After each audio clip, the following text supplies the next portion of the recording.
al-shabaab khasaare kale oo weyn ayaa maanta la gaarsiiyey duqayn iyo dagaal toos ayaa la isugu daray kadib markii la helay xogta iyaga oo duulaana haddaba sidee baa wax loo gaarsiiyey dhimashadooda imisa ayay hadda maraysaa dhaawacuse waa imisa meydadkii qaar ayaa warbaahinta loo soo bandhigay barteyda telegramka ayaa sidoo kale ka heli doontaan meydadkii shabaab oo daadsan haddaba waxaan rabaa inaan kula wadaago warbixin dhammaystiran oo ku saabsan jabka la gaarsiiyey khawaarijta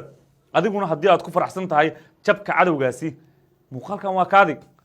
marka ceebaha dawladda la sheegaya waa faafisaa shabaab jabkooda iyo dhimashadooda waajib ay kugu tahay inaad faafiso ha cabsoonin muuqaalkan leeg saaro sii shargaray gaarsii dadka Soomaaliyeed warkan farxadda leh soo dhawaada saaxiibayaal wararka ka imaanaya deegaanka la yiraahdo Mushani oo hoostaga Jannaale gobolka Shabeellada Hoose waxa ay sheegayaan in maanta jab culus halkaas lagu gaarsiiyay kooxda argagixisada ah ee al-shabaab in vitro fertilization IVF waa adeeg ilmo beeris ah oo aan weligeed laga hirgelin waddankeena Soomaaliya waxa markii ugu horeysay keentay xarunta Marwa Fertility Center Muqdisho bacriminta IVF waxay lamaanaha u fududaynaysaa inay ubad helaan alla ayaa bixiye iyadoo la isticmaalayo qalab casri ah isdiiwaangelintu waxay ka socotaa xarunta Marwa Fertility Center Muqdisho Taleex wixii faahfaahin kala xiriir telefoonada shaashada kaaga muuqdo ciidamada xoogga dalka Soomaaliya iyo kuwa ADMIS ayaa ka war helay inay jiraan xubno ka tirsan al-shabaab oo halkaas soo buux dhaafiyay sidoo kalena wata baabuur qaraxyo ah kuwaas oo doonaya inay weerar ku qaadaan afjar ay ugu yeeraan Jannaale inkastoo aan la ogeyn weerarka waqtiga ay qorsheynayeen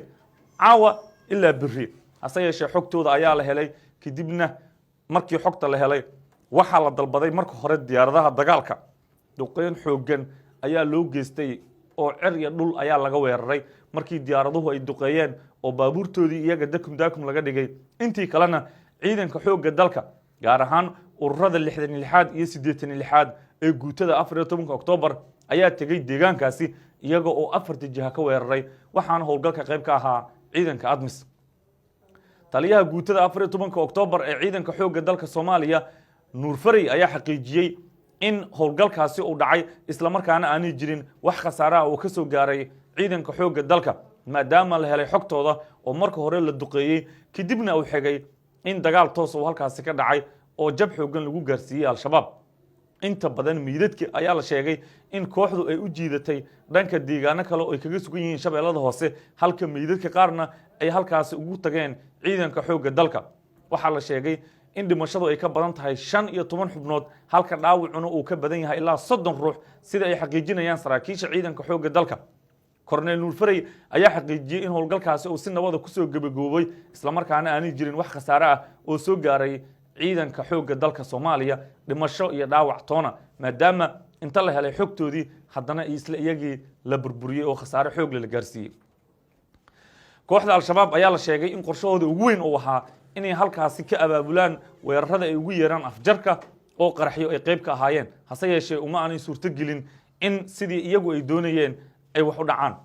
muddooyinkii la soo dhaafay waxaa badanaya fashilka weerarada al-shabaab ay doonayaan inay ku qaadaan xeryaha ciidanka xoogga dalka iyaga oo weeraro ay ka abaabuleen gobolka Jubbada Hoose Mudug iyo Galgaduud dhammaantood lagu gaarsiiyay khasaare xoog leh oo dhimasho iyo dhaawac leh haddaba jabka cadawga ayaa soo badanaya bilihii la soo dhaafay iyadoo oo dawladda federaalka Soomaaliya mar kale ku jirto diyaar garow xoogan oo la doonayo in lagu bilaabo wajiga labaad ee dagaalka ka dhanka al-shabaab maanta taliyaha ciidanka xoogga dalka iyo sidoo kale taliyaha ciidanka dhulka ee xoogga dalka ayaa labaduba booqday ciidamo dhawaan tababar loogu soo xiray magaalada Muqdisho kuwaas oo u diyaarsan inay ka qayb qaataan weerarada ka dhanka ah kooxda argagixisada ah ee al-shabaab haddaba wixii warar iyo warbixino ay ka soo kordho mar walba iyo daqiiqad kasta halkan idin kula soo wadaagaya idinkuna shaqo haya bogeygan Axmed Saciid Axmed waa mahadsantiin saaxiibayaal